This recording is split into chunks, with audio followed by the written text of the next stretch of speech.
Hello বন্ধুরা, তোমরা সবাই কেমন আছো?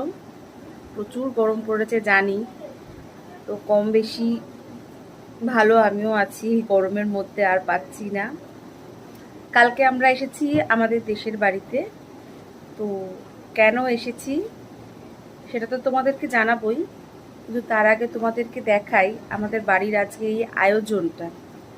বাইরে অনেক লোকজন আছে, তাই ওখানে গিয়ে বেশি কথা বলতে তো পারবো না।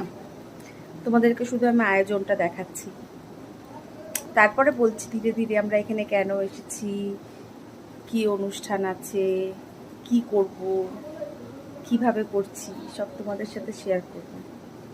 দাঁড়াও তোমাদেরকে আগে দেখাই। আমাদের প্রথম হচ্ছে এখানে ছেলে এখন আমার ড্রেস পরছে। কি পরছিস? হ্যাঁ, ড্রেস।